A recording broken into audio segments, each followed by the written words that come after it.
Ένα από τα επιχειρήματα των ανθρώπων οι οποίοι ήταν γενικά αρνητές της πανδημίας του κορονοϊού, των εμβολίων κτλ. Ήταν ότι, ξέρετε ρε παιδιά, πάτε και μετράτε και λέτε ότι πέθανε ο άλλος από κορονοϊό, ενώ είχε καρκίνο και πέθανε από καρκίνο, άσχετα αν είχε κορονοϊό.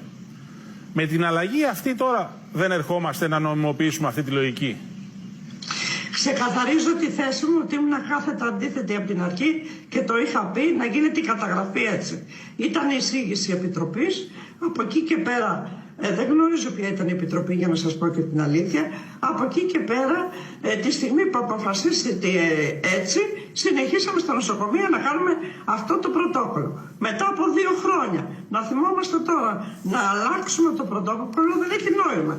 Όλοι ξέραμε πώς γινόταν η καταγραφή μέχρι τώρα και ο κόσμος το ήξερε. Ότι όποιος έμπαινε για οποιαδήποτε αιτία, καρκινοπαθής, έφραγμα, οτιδήποτε και είχε COVID, διαπιστωνόταν στο νοσοκομείο,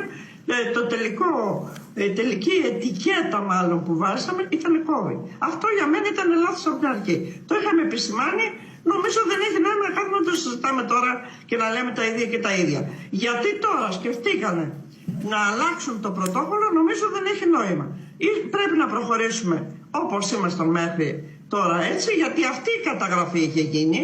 Σημαίνει δηλαδή ότι στα 2 χρόνια και 5 μήνες αλλάζει την καταγραφή και πας με άλλο πρωτόκολλο. Τι νόημα έχει?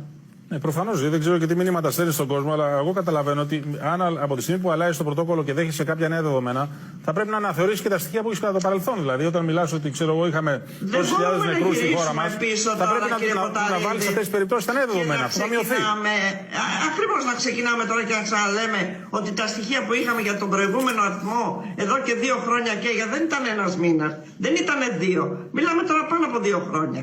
Δεν μπορείς τα στοιχεία αυτά τώρα να λες, αυτά τα στοιχεία είναι για εκείνο το χρονική περίοδο και τώρα από εδώ και πέρα θα έχουμε τα άλλα στοιχεία.